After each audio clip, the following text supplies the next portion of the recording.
Bienvenidos a Historias de Amor y Pérdida, donde la traición, el drama y la resiliencia colisionan. Sumérgete en historias fascinantes de amor, confianza y... Me dijo que yo, solo existía, mientras cortaba un salmón que yo había pagado. Me comparó con el esposo perfecto de su amiga, quien reconstruía terrazas y planeaba viajes sorpresa. La miré con calma y dije 4 palabras que terminaron con 22 años de matrimonio. A la mañana siguiente, encontró mi anillo en la mesa de la cocina con una carta. Cuando la leyó, se derrumbó. Ahí fue cuando comenzó su verdadera pesadilla, descubrir quién era yo en realidad y lo que acababa de perder para siempre. Mi nombre es Mateo Carrillo. Tengo 44 años y, hasta ese martes por la noche, creía tener un buen matrimonio. Trabajo como soldador, o al menos eso es lo que mi esposa, Elena, le dice a la gente. Ella omite la parte en la que soy dueño del 40% de Estructuras Metálicas Forja Fuerte, una empresa de construcción metálica valuada en más de 50 millones de pesos. Para sus amigos, soy solo un tipo con grasa bajo las uñas. Ese martes llegué a casa alrededor de las 6:30. Elena estaba sirviendo salmón de ese supermercado carísimo en la Quinta Avenida. La cena casi está lista, dijo sin levantar la vista. Me lavé las manos y saqué unas copas de vino. Nos sentamos a comer. El salmón se veía perfecto, probablemente de una receta que Beatriz Palacios le había compartido. Beatriz y su esposo, Tomás, eran la pareja perfecta de la que Elena no podía dejar de hablar. Comimos en silencio al principio, y luego ella empezó. Beatriz y Tomás acaban de regresar del Valle de Guadalupe, dijo Elena, cortando el pescado con esa cuidadosa precisión que usa cuando se está preparando para decir algo importante. Él la sorprendió con un fin de semana largo. Viajes en globo aerostático, catas privadas, todo el paquete. Asentí. ¡Qué bien! Ella bajó el tenedor. ¡Qué bien! ¿Eso es todo lo que tienes que decir? Yo sabía hacia dónde iba esto. Había escuchado variaciones de esta misma conversación unas 100 veces. ¿Qué quieres que te diga, Elena? Ella tomó un largo trago de vino. ¿Por qué no puedes ser más como el esposo de Beatriz? Tomás planea cosas. Tiene grandes detalles. Él mismo reconstruyó toda su terraza el verano pasado. La lleva a restaurantes nuevos. Le compró una bicicleta vintage para su aniversario. Me señaló con su copa. ¿Y tú? Tú nada más existes. Esas palabras me golpearon como un martillo, pero no me inmuté. Dejé mi tenedor sobre la mesa, me limpié la boca con la servilleta y la miré directamente a los ojos. Entonces cásate con él, dije en voz baja. Elena parpadeó. ¿Qué acabas de decir? ¿Me escuchaste? Si Tomás es todo lo que quieres, debiste haberte casado con él. Su rostro se puso rojo. Dios, Mateo, eres tan sensible. Solo estaba haciendo un comentario. Pero yo no estaba siendo sensible. Estaba siendo claro, por primera vez en años. De hecho, me puse de pie, empujé la silla hacia atrás y caminé escaleras arriba sin decir una palabra más. Podía escucharla llamándome, con un tono que pasaba de indignado a arrepentido. Pero no me detuve. Fui a mi oficina, cerré la puerta y me senté en mi escritorio. Fue entonces cuando comencé a planear mi salida. No dormí esa noche. No porque estuviera enojado o con el corazón roto, sino porque estaba planificando. Alrededor de las 2 de la mañana, saqué la carpeta de archivos que había guardado en la caja fuerte de mi oficina durante los últimos 6 meses. La que Elena no sabía que existía. Adentro estaban los estados de cuenta bancarios de la cuenta que había abierto a nombre de mi SADCB, copias de los documentos de nuestra hipoteca. El acuerdo prenupcial por separación de bienes en el que su padre había insistido antes de casarnos, el cual delineaba claramente las disposiciones de propiedades separadas, y los registros financieros que mostraban mi 40% de participación como propietario en Forja Fuerte. Valuada en 22 millones de pesos en nuestra última evaluación trimestral. Llevaba preparándome para esto más tiempo del que quería admitir. No conscientemente al principio. Comenzó hace 8 meses, cuando escuché a Elena por teléfono con Beatriz, riéndose de cómo yo había sido su opción segura después de que su primer compromiso fracasara.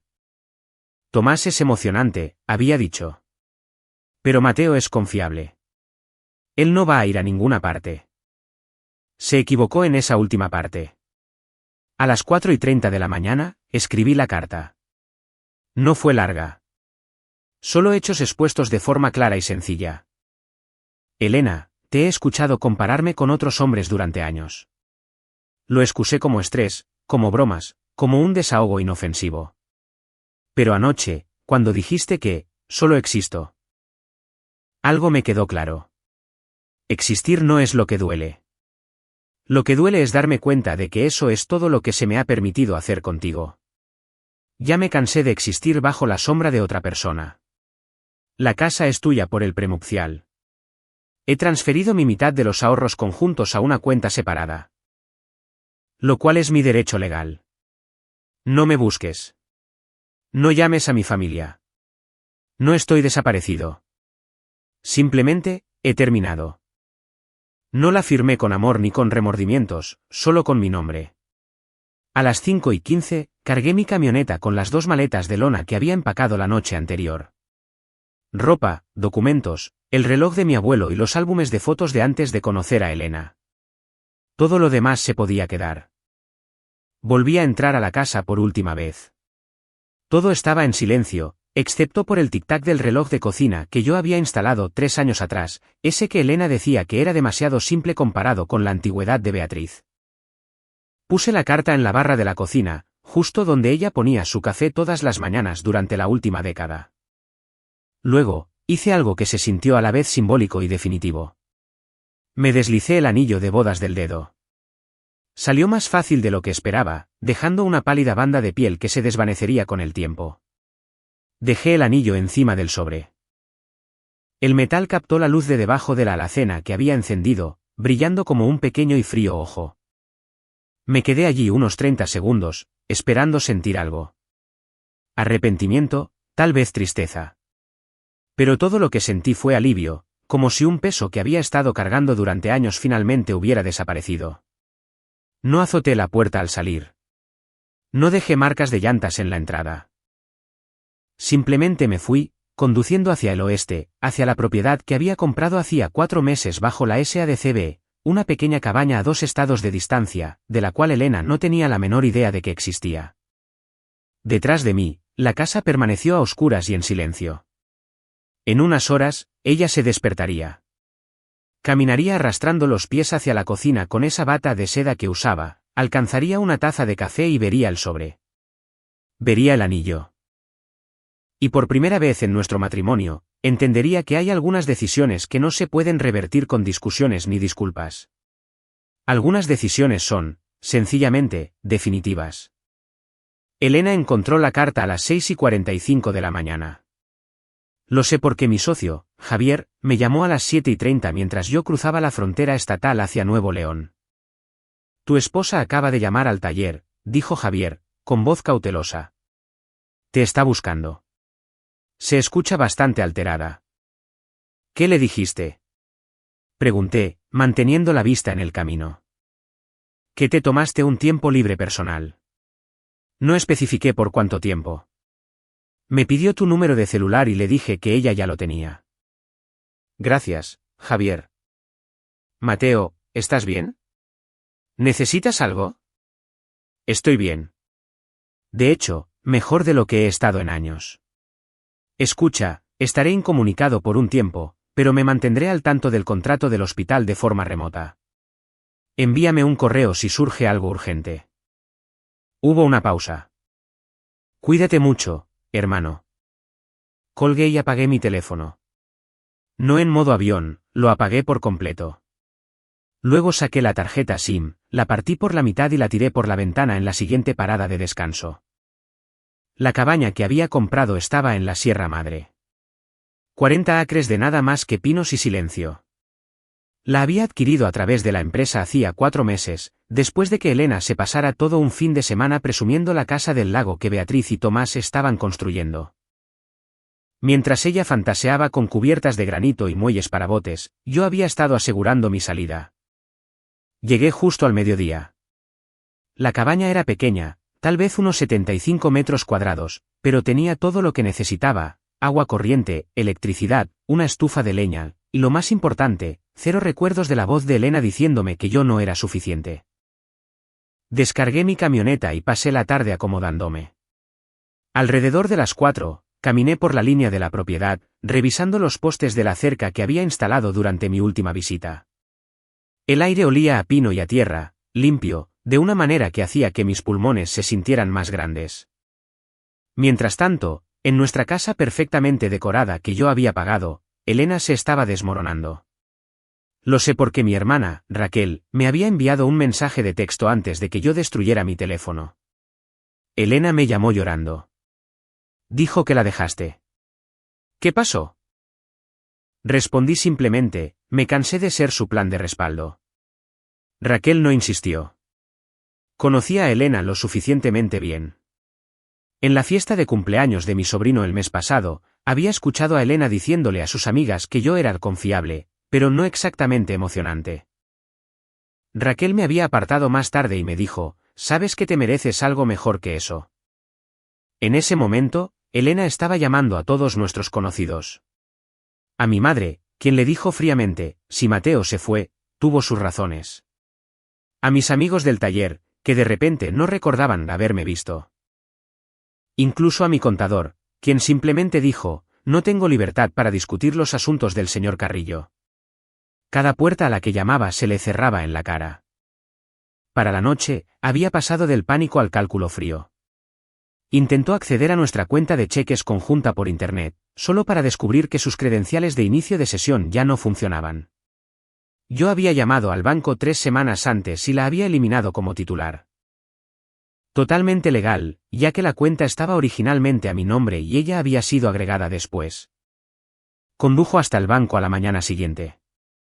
Según Raquel, quien se enteró por la hermana de Elena, el gerente le explicó pacientemente que yo había reestructurado la cuenta de acuerdo con la cláusula de separación de nuestro acuerdo prenupcial.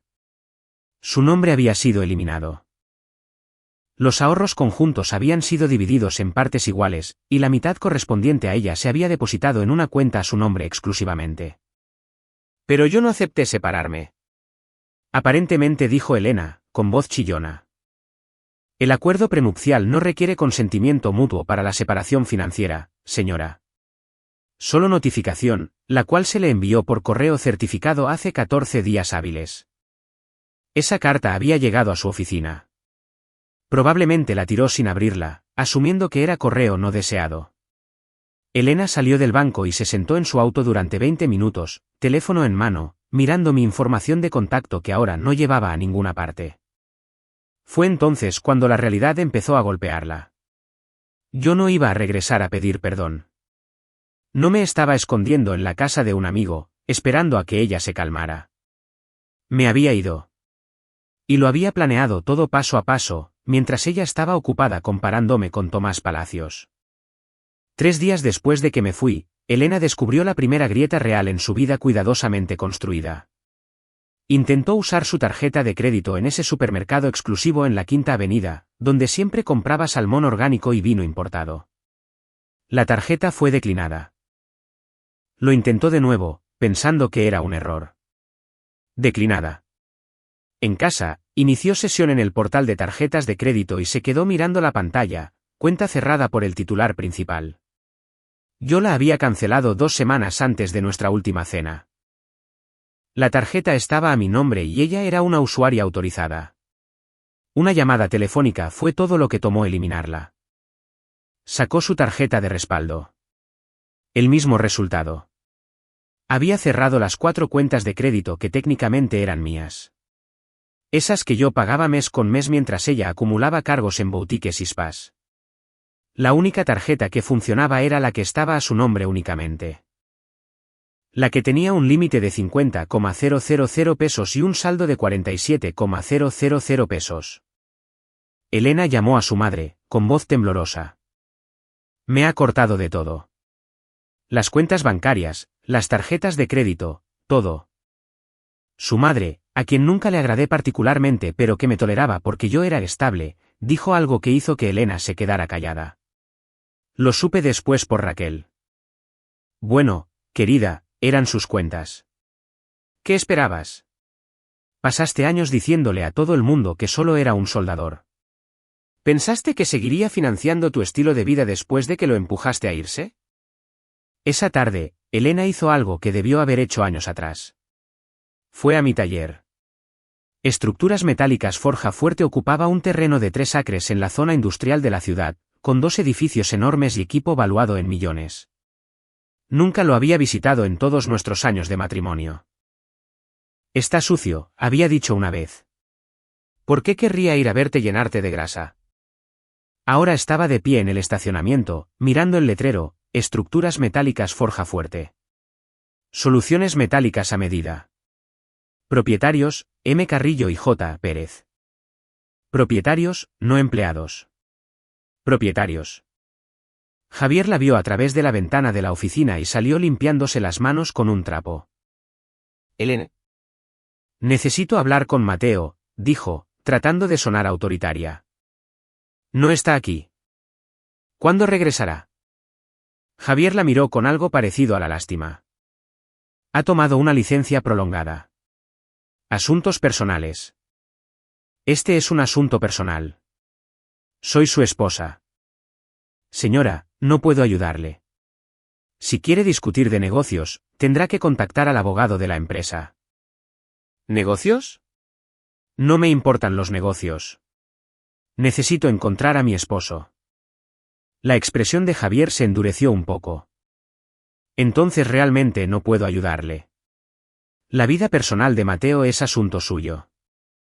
Intentó llamar a mi celular de nuevo desde el estacionamiento, y mandó directo a un mensaje de que el número ya no estaba en servicio. Se sentó en su auto, con las manos temblorosas, y ahí fue cuando lo entendió. Todo lo que creía saber sobre mí era mentira. Yo no era solo un soldador. Era copropietario de una empresa multimillonaria. No era un hombre pasivo. Era estratégico. No me había ido por impulso.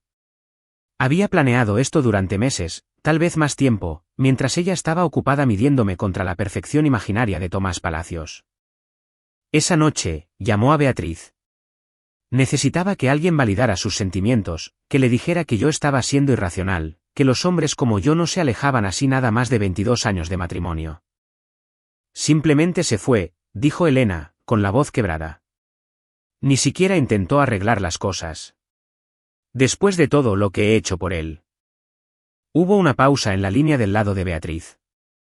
¿Qué es exactamente lo que has hecho por él, Elena? La pregunta cayó como agua helada. ¿A qué te refieres? He sido su esposa por más de 20 años. Lo he apoyado. ¿Apoyarlo? ¿Cómo? ¿Comparándolo constantemente con Tomás? Diciéndoles a todos en tus cenas que él era tu opción segura.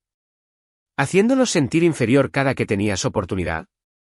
A Elena se le cortó la respiración. Se supone que eres mi amiga. Soy tu amiga. Por eso estoy siendo honesta. Te pasaste años tratando a Mateo como si él tuviera suerte de tenerte. Tal vez finalmente se dio cuenta de que era al revés. Beatriz colgó. Elena se quedó sentada a solas en la casa que yo había remodelado con mis propias manos, rodeada de muebles que yo había pagado, y se dio cuenta de que cada persona a la que llamaba le daba el mismo mensaje. Esto no era un malentendido. Esto eran las consecuencias. 2 semanas después de que me fui, Elena recibió una carta certificada de Bustamante y Asociados, el bufete de abogados que manejaba mis asuntos de negocios. Firmó de recibido en la puerta, con las manos temblorosas, probablemente esperando que fuera algún tipo de comunicación mía. No lo era. Adentro había un aviso de separación legal y un desglose detallado de los activos según nuestro acuerdo prenupcial. Se sentó en la mesa de la cocina, la misma donde me había dicho que yo solo existía, y leyó página tras página de revelaciones financieras.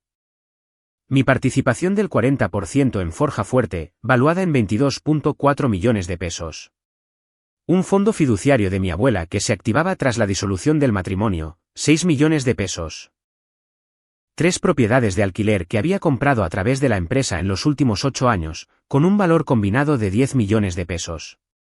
Una cuenta de inversiones solo a mi nombre con 4.5 millones de pesos. Ella pensaba que yo era un soldador que vivía al día. En cambio, tenía un patrimonio neto de más de 35 millones de pesos y ella nunca lo había sabido porque nunca se molestó en preguntar. Había estado demasiado ocupada comparándome con Tomás Palacios, quien, según resultó, estaba financiando su estilo de vida con tiempo prestado. La carta delineaba a lo que ella tenía derecho, la casa, que estaba pagada y valía unos 7,5 millones de pesos. Su auto, que yo había comprado de contado, y la mitad de nuestros ahorros conjuntos, que ya había recibido. Y eso era todo. Todo lo demás era propiedad separada bajo el acuerdo prenupcial en el que su padre había insistido. Llamó al despacho de abogados inmediatamente. Respondió una asistente legal. Necesito hablar con alguien sobre este acuerdo de separación, dijo Elena, tratando de mantener la voz firme. El licenciado Bustamante puede programarle una consulta para el próximo jueves a las 2. Falta una semana. Esto no puede esperar. Señora, el señor Carrillo presentó todo correctamente. Los activos listados son de su propiedad exclusiva, adquiridos antes y durante el matrimonio, pero mantenidos por separados según el acuerdo prenupcial que usted firmó en 2001. Si desea impugnar la división, necesitará su propio abogado. Elena colgó e inmediatamente llamó a 3 firmas de abogados. En cada consulta le dijeron lo mismo, el prenupcial era hermético. Yo había sido meticuloso al mantener los ingresos de mi negocio e inversiones completamente separados. No tenía derecho a reclamar nada de eso. Esa tarde, hizo algo desesperado. Condujo hasta la casa de mi madre. Mi madre abrió la puerta, miró a Elena con una fría evaluación y dijo: ¿Qué quieres? Necesito hablar con Mateo. Por favor, solo necesito saber que está bien. Está bien. Mejor de lo que ha estado en años, de hecho. Señora Carrillo, por favor. Cometí errores, pero podemos solucionar esto. Llevamos 22 años casados. La expresión de mi madre se endureció.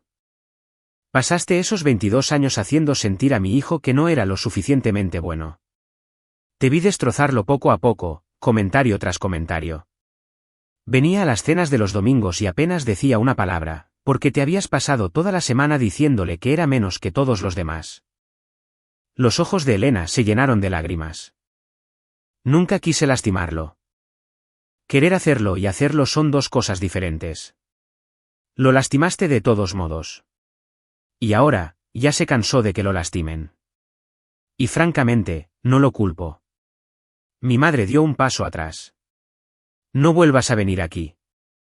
La puerta se cerró con un suave clic que se sintió tan definitivo como un disparo.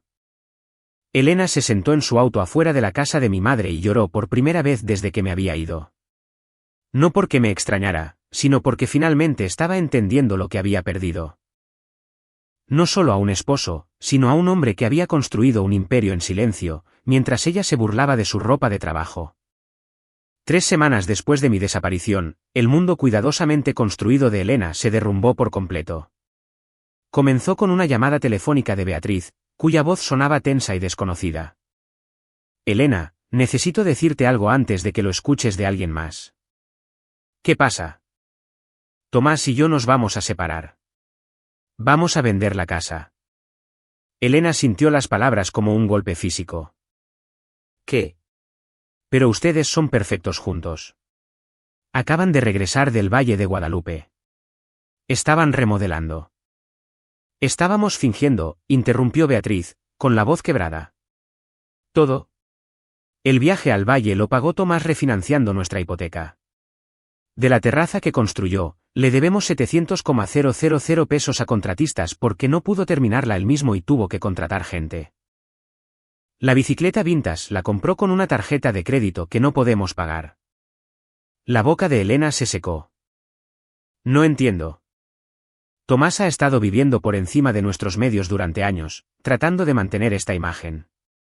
Y yo le seguí la corriente porque me gustaba cómo nos veíamos, pero era puro humo y espejos. Elena, estamos en la quiebra. Peor que en la quiebra. Estamos declarándonos en bancarrota. Pero en mi cena, dijiste. Dije lo que Tomás me pidió que dijera. Presumí cosas que no podíamos pagar porque me daba vergüenza admitir la verdad. La voz de Beatriz se volvió amarga. ¿Sabes qué es lo más irónico? Pasaste años deseando que Mateo fuera más como Tomás. Mateo, que aparentemente es dueño de un negocio multimillonario y nunca sintió la necesidad de presumirlo. Tú tenías al hombre de verdad, y lo cambiaste por mi imitación. La línea se quedó en silencio, excepto por la respiración de Beatriz. Hay más, dijo Beatriz suavemente. Tomás me ha estado engañando con varias mujeres. Y una de ellas es alguien que conoces. A Elena se le encogió el estómago. ¿Quién? Tu cuñada, Cristina. Llevan viéndose 8 meses. El teléfono se resbaló de la mano de Elena. Cristina era la esposa de su hermano, alguien en quien confiaba, alguien que había estado en cenas familiares y reuniones festivas. Y Tomás, el hombre que ella había tomado como el estándar de oro de los esposos, se había estado acostando con ella. Beatriz continuó, con la voz vacía. Te cuento esto porque necesitas entender algo, destruiste tu matrimonio persiguiendo una fantasía. Tomás no era mejor hombre que Mateo. Solo era mejor mentiroso. Y yo se lo permití porque era demasiado orgullosa para admitir que estábamos en aprietos. Colgó. Elena se quedó sentada en el silencio de su casa vacía y sintió todo el peso de sus decisiones. Había comparado a Mateo con un farsante, lo había criticado por ser exactamente lo que ella debió haber valorado, honesto, trabajador, real. Mientras Tomás jugaba a ser el hombre perfecto como en un espectáculo teatral, Mateo realmente actuaba como un hombre, construyendo riqueza y seguridad en silencio, sin necesitar aplausos. Esa noche, sacó su laptop e hizo algo que debió haber hecho años atrás. Buscó en internet estructuras metálicas forja fuerte. El sitio web mostraba proyectos en 3 estados, pabellones de hospitales, edificios comerciales, trabajos arquitectónicos en metal a medida, testimonios de clientes satisfechos y premios por artesanía y seguridad. Hizo clic en la página de Quiénes Somos y vio una foto de Mateo y Javier de pie frente a una de sus estructuras fabricadas, ambos con cascos y ropa de trabajo. Mateo se veía seguro, capaz, orgulloso de lo que había construido. Ella nunca había visto esa expresión en su rostro en casa, porque en casa, ella se aseguraba de hacerle saber que él no era suficiente. Elena cerró la laptop y caminó por la casa. Cada habitación tenía evidencia del cuidado de Mateo. Las molduras del techo que él había instalado. Los pisos de madera que él mismo había pulido. El sistema eléctrico modernizado que había recableado. Los azulejos de la cocina que colocó un fin de semana, mientras ella se quejaba de que no se veían tan bien como los de Beatriz. Beatriz, cuya cocina estaba a punto de ser embargada. Elena se hundió en el sofá que Mateo había retapizado hacía 2 años y finalmente entendió la diferencia entre un hombre que aparenta y un hombre que provee. Había tenido a este último y se había convencido de que quería al primero. Ahora, no tenía a ninguno de los dos. Un mes después de que me fui, Elena tocó fondo de la forma más pública posible. Ocurrió en la recepción al aire libre de la boda de su prima Jimena. El tipo de evento donde las apariencias importaban y los chismes se propagaban como un incendio. Casi no asiste, pero su madre había insistido, diciéndole que necesitaba dar la cara y no dejar que la gente pensara que Mateo la había destrozado. Así que se puso un vestido, se arregló el maquillaje y condujo hasta el viñedo donde era el evento, tratando de convencerse a sí misma de que podría mantener la compostura durante 3 horas. Duró 90 minutos. El problema empezó cuando su tía la hizo a un lado cerca de la mesa de postres. Cariño, ¿cómo lo estás llevando? Nos enteramos de lo de Mateo. Ahí la llevo, dijo Elena, forzando una sonrisa que se sintió como vidrio roto. Es tan impactante. 22 años y simplemente se va. Debió haber señales. Antes de que Elena pudiera responder, su prima Jimena se les unió, copa de vino en mano. Siempre pensé que Mateo era tan estable. Aburrido tal vez, pero confiable. ¿Qué pasó? La palabra aburrido tocó un nervio. Eso era lo que Elena había pensado. Eso era lo que le había dicho a todo el mundo. Por eso lo comparaba constantemente con Tomás, tratando de presionarlo para que fuera algo más emocionante, más impresionante, más parecido a lo que ella creía que quería. Es complicado, logró decir Elena. Bueno, al menos te quedaste con la casa, ¿verdad? Dijo su tía. Eso es algo. Jimena se inclinó con tono conspiratorio. Escuché que es dueño de una gran empresa. ¿Es verdad? Porque si lo es, deberías pelear por la mitad. No dejes que se vaya con todo. La mano de Elena comenzó a temblar. Había un acuerdo prenupcial. ¿Un acuerdo prenupcial? Las cejas de Jimena se dispararon. O sea que no te toca nada. Me toca lo justo. La casa, mi auto, la mitad de los ahorros. Mientras él se queda con millones. Jimena negó con la cabeza. Eso no es justo, Elena. Estuvieron casados por más de 20 años. Deberías conseguirte un abogado y pelear esto. ¿Conseguirme un abogado? Espetó Elena, alzando la voz. Fui con 3. Todos me dijeron lo mismo. El acuerdo es legal. Todo lo que Mateo construyó, lo construyó por separado. No tengo derecho a reclamarlo. La gente a su alrededor empezaba a voltear a verlas. Su tía le tocó el brazo. Mija, tal vez deberíamos. No. Elena se soltó, su autocontrol finalmente haciéndose añicos. ¿Quieren saber qué pasó? Les diré qué pasó. Pasé 22 años diciéndole a mi esposo que no era lo suficientemente bueno. Lo comparé con otros hombres. Lo hice sentir menos. Le dije que solo existía, como si fuera un mueble que estaba tolerando en lugar de la persona con la que me casé. Las lágrimas ya le corrían por la cara, estropeándole el rímel. ¿Y saben qué? Él me escuchó. Durante años, escuchó cada crítica, cada comparación, cada comentario despectivo. Hasta que un día dejó de escuchar y empezó a planear. Y para cuando me di cuenta de lo que tenía, él ya se había ido. La recepción se había quedado en silencio a su alrededor. 50 personas mirándola desmoronarse. Mateo no era aburrido, continuó, con la voz quebrada. Era estable. No carecía de ambición, era exitoso sin necesidad de presumirlo. Construyó una empresa multimillonaria mientras yo me burlaba de su ropa de trabajo. Donó miles a la caridad mientras yo me quejaba de que no me llevaba a restaurantes caros. Era todo lo que yo debía haber querido, y fui demasiado estúpida para verlo. Su madre apareció a su lado. Elena, vámonos afuera. El hombre con el que lo comparaba. Elena ignoró a su madre, y siguió hablándole a Jimena, a su tía y a todos los que estaban escuchando. Tomás Palacios. Está en bancarrota, engañando a su esposa, construyó toda su vida sobre tarjetas de crédito y mentiras. Y yo lo ponía como el estándar que Mateo debía alcanzar. Soltó una carcajada, un sonido horrible. Tenía oro real y lo cambié por oro de tontos. Y ahora estoy parada aquí sola porque no pude apreciar lo que era genuino. Su madre finalmente se la llevó, guiándola afuera hacia el estacionamiento. Elena se derrumbó contra su auto, sollozando tan fuerte que apenas podía respirar. ¿Por qué no me lo dijiste?, preguntó su madre en voz baja. Sobre lo que le decías. Porque no pensé que importara, logró articular Elena.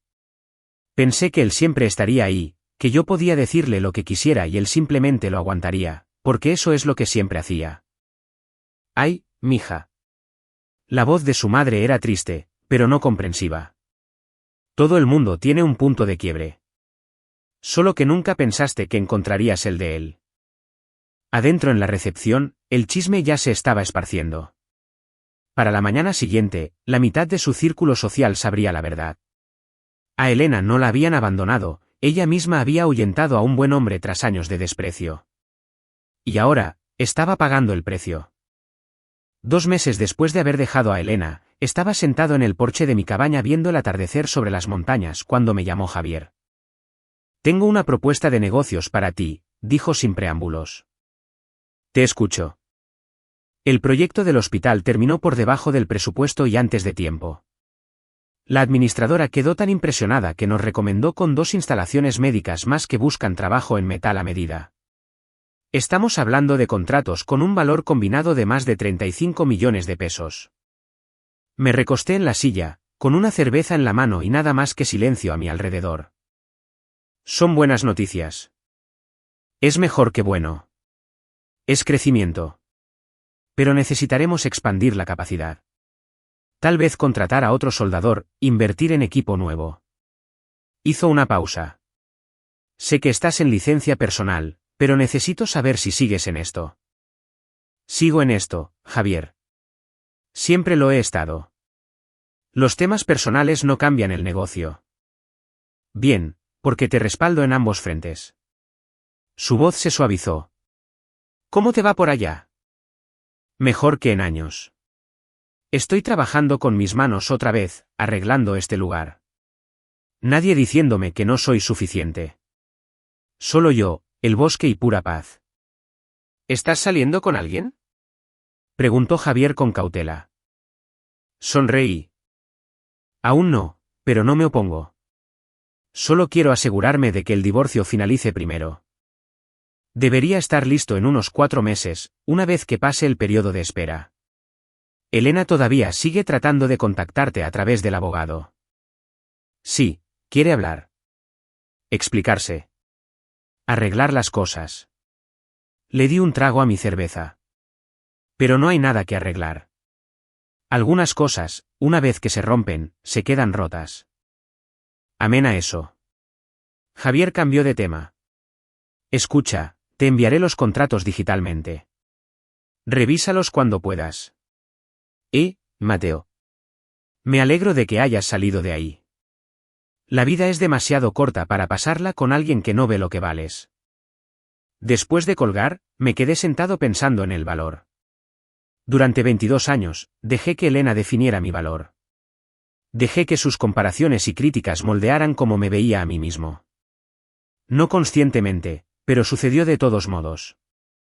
De la forma en que el agua moldea la piedra con el tiempo. Aquí afuera, lejos de su voz, había comenzado a recordar quién era antes de convertirme en su proyecto para arreglar. Un hombre que construía cosas, que resolvía problemas, que ayudaba a la gente sin necesitar reconocimiento. Alguien que se conformaba con los placeres simples, el buen trabajo, una cerveza fría, el amanecer sobre las montañas. Había empezado a correr de nuevo, algo que había dejado de hacer hacía años porque Elena decía que era una pérdida de tiempo. Había empezado a cocinar comidas de verdad en lugar de pedir comida para llevar y así evitar sus críticas sobre mis técnicas.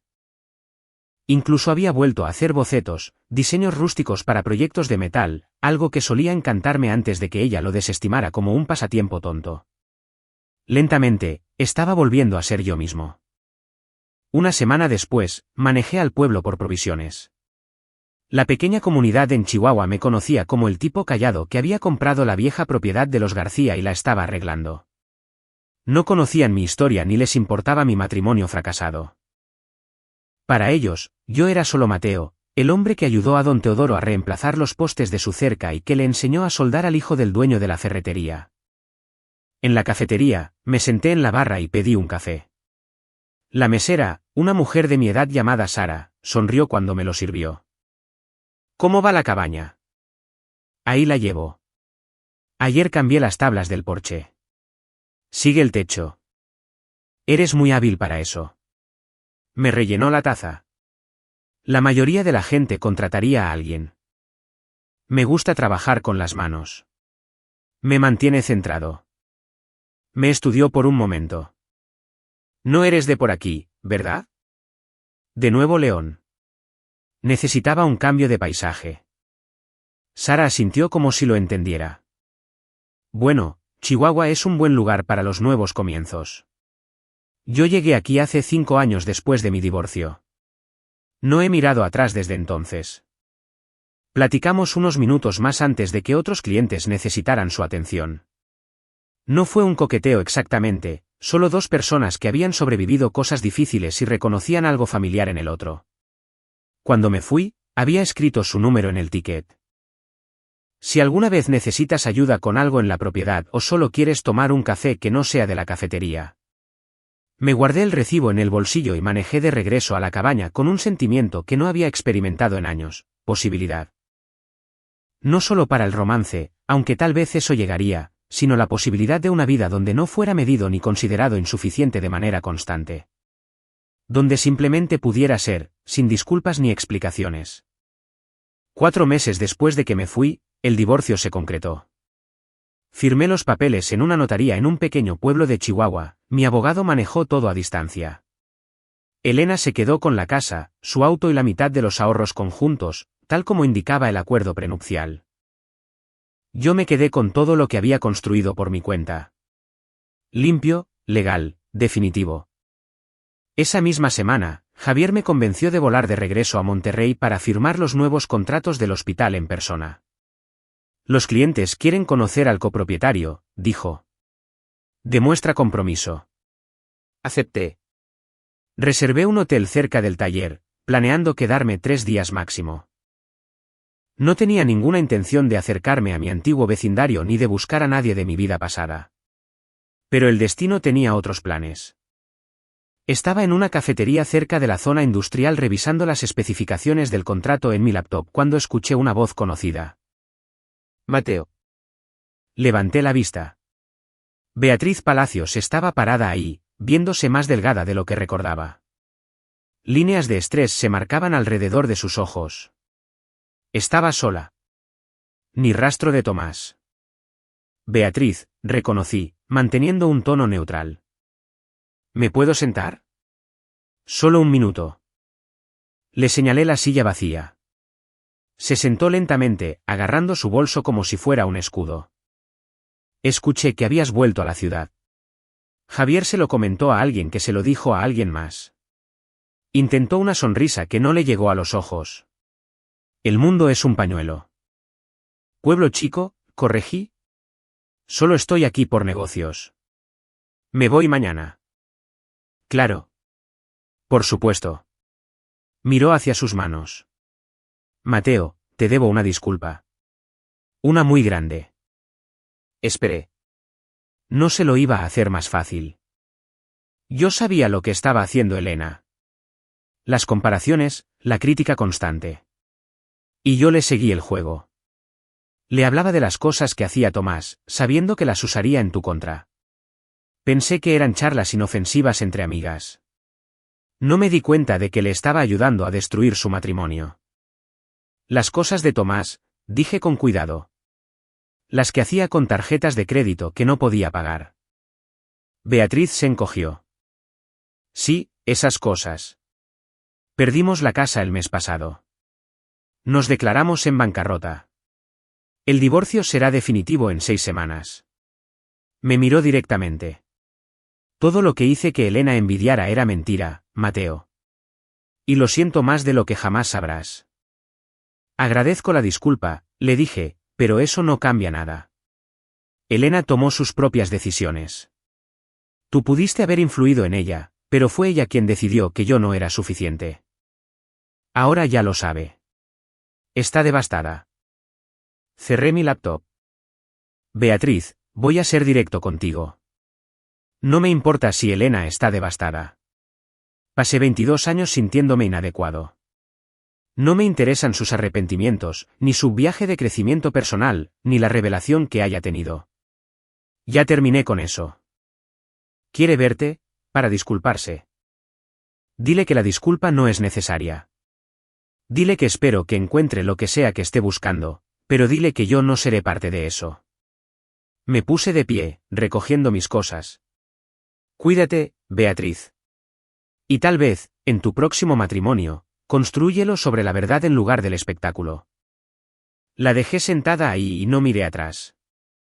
Esa noche, Javier y yo cenamos en un restaurante de carnes en el centro. Había sido mi socio comercial durante 15 años, pero más que eso, había sido mi amigo.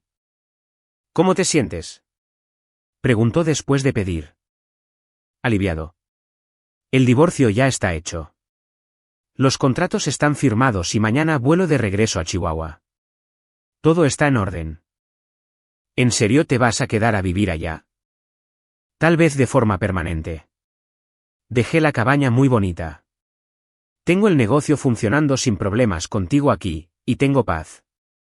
Tomé un trago de mi vaso de whisky. Eso vale más que nada. Javier asintió lentamente. ¿Estás saliendo con alguien? Pensé en Sara, la de la cafetería. En cómo habíamos salido a tomar café 2 veces ya. Lo fácil que se sentía hablar con alguien que no cargaba con prejuicios sobre quién solía ser yo. Tal vez yendo despacio. Asegurándome de estar completo antes de traer a alguien a mi vida. Hombre inteligente. Javier levantó su vaso. Por los nuevos capítulos. Por los nuevos capítulos, repetí. A la mañana siguiente, volé de regreso a Chihuahua sin haber pasado ni una sola vez por mi antigua casa o por la vida que había dejado atrás. Algunas puertas, una vez cerradas, deben quedarse así. 10 meses después de salir de esa cocina con la voz de Elena aún resonando en mis oídos, estaba parado en mi porche recién terminado, viendo salir el sol, cuando mi teléfono vibró. Era un mensaje de texto de mi hermana Raquel. Pensé que debería saberlo, Elena se muda. Vendió la casa. Se va a Mérida a estar cerca de su hermana. Lo leí 2 veces, y luego lo borré. Su ubicación geográfica ya no era de mi incumbencia. La cabaña a mis espaldas estaba transformada.